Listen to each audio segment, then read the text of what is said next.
How அப்போ கமெடியன்லாம் எப்படி எழுதுவாங்க? பிகாஸ் சில பேர் வந்து அவங்களோட ரைட்டர்ஸ் எடுத்துட்டு வருவாங்கன்னு சொல்லுவாங்க. ம். ஃபார் எக்ஸாம்பிள் சந்தானம் பத்தி அது அவரே ஒரு டீம் வச்சிருக்காரு. ம். அவங்க வந்து ஜோக்ஸ் எழுதுவாங்க அப்படின்னு சொல்லுவாங்க. ஹவ் இது எப்படி நடந்தது? படத்தில் ஃபஸ்ட் வந்து காமெடி ட்ராக் இல்லை. ஃபர்ஸ்ட் இல்லவே இல்ல. இல்லை.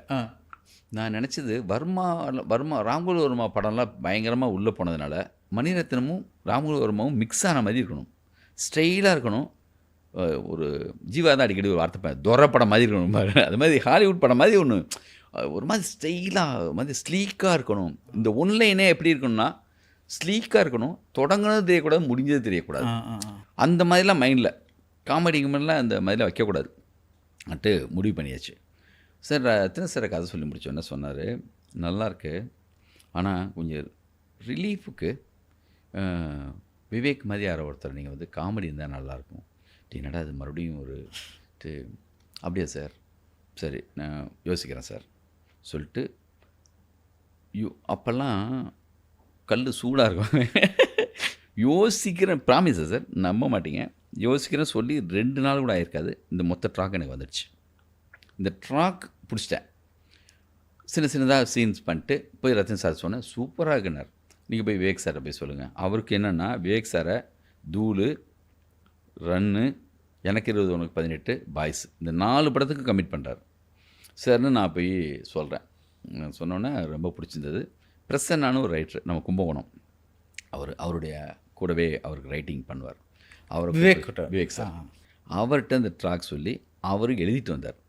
எழுதிட்டு வந்து சொல்கிறார், சார் இந்த பாவாடை சாமியார் இது ஃபுல்லாக நிறைய போகுது, எனக்கு என்னடா ஸ்டைலாக ஸ்லீக்காக ஒரு படம் யோசித்தோம், திடீர்னு பார்த்தா என்னென்னமோ வருதுன்னு இருக்குது, ஆனால் அவர் படிக்கிறப்ப சிரிப்பு வருது, அவர் சொல்ல ஆரம்பிக்கிறப்ப சிரிப்பு வருது, ஆனால் தனியாக யோசிக்கும்போது நம்ம நினச்ச படத்துலேருந்து மாறுது, நம்ம என்ன யோசித்தோம், இப்போ ஏன் இப்படி போகிறோம், இதுக்கு வேணுமா வேணாமா, ஒரு ஆசிலேஷன் வருது.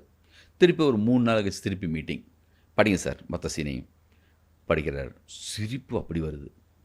அப்புறம் முடிவு பண்ணிட்டேன், இந்த ஸ்டைலெல்லாம் இருக்கட்டும், ஆனால் கேட்டால் சிரிப்பு வருதுல்ல, இது எடுத்துடுவோம் சொல்லிட்டு முடிவு பண்ணி எடுத்துகிட்டு தனியாக சார் ஷூட் பண்ணுறேன். மொத்தமாக ஒரு 3 நாளில் இந்த 18 சீனும் 3 நாளில் ஷூட் பண்ணிட்டேன். ஒரு நாளைக்கு 5 சீன் ஃபிலிம் சிட்டியில். தனியாக என்ன சொல்கிறீங்க? நீங்கள் காமெடிக்காகவே 3 நாள் ஒதுக்கி ஏன்னா காம்பினேஷன் இல்லை, காம்பினேஷன் ஷார்ட்டே கிடையாது. மேடியோட இருக்க 2 காம்பினேஷன் தான், அது கம்பைன் ஷார்ட் இருக்காது. மேடிக்கு தனியாக எடுத்திருப்போம், விவேக் சாருக்கு தனியாக ஷூட் பண்ணியிருப்போம்.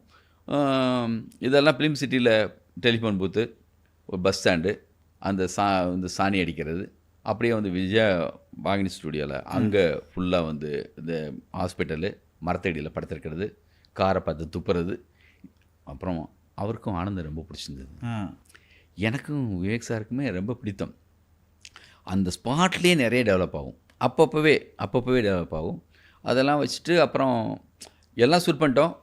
எல்லாத்தையும் வைக்க முடியாது, ரீசனபிளாக ஒரு 3 சீன் சம்திங் அது வெளியில் போச்சு, மற்ற எல்லாமே தூக்கி உள்ளே வைக்கிறதுக்கு சார் எவ்வளோ கஷ்டப்பட்டேன்னா, ஆல்ரெடி ஒன்லைன் ஃபிக்ஸ் ஆகிடுச்சு இல்லை சார், அந்த ஒன்லைனுக்குள்ளே இதை வச்சா திடீர்னு இழுக்குது படம். நீங்கள் ஒரிஜினலாக நீங்கள் ஸ்லீக்காக ஹாலிவுட் படம் மாதிரி இருக்குன்னு சொன்னீங்கல்ல, அப்போ அந்த லென்த் எவ்வளோ, படத்தோட லென்த்து? சீன் 2 மணி நேரம் இருக்கும். 2 மணி நேரம் இருக்கும். 1:50 2 மணி நேரம் இருக்கும். இது பிக்ஸ் ஆன உடனே குறைந்தபட்சம் ஒரு 18 தடவை படம் பார்த்துருப்பேன் சார். ஏன் படம் பார்க்குறேன்னா, இது ஒரு தடவை வச்சு பார்ப்பேன், ஆகலை, இந்த இடத்துல மாற்றி இந்த இடத்துல வைங்க, இல்லை சார் தள்ளி ரொம்ப நேரம் ஆகுது சார், அவன் அங்கே பார்த்தா டெலிஃபோன் பூத்துக்கு வர்றதுக்கு ரொம்ப லேட் ஆகலை சார், இல்லை சார் அந்த இடத்துல இடிக்குது, மாற்றி திருப்பி போடு, பார்த்து ஒரு 15-20 தடவை ஷோ பார்த்தது பிறகு தான் ஃபிக்ஸ் ஆச்சு சார், இங்கேன்னு. அப்புறம் செட் ஆயிடுச்சு. பட் உங்களுக்கு தெரியும் அது இது ஒர்க் ஆகும்ட்டு. ஆமாம். ஸோ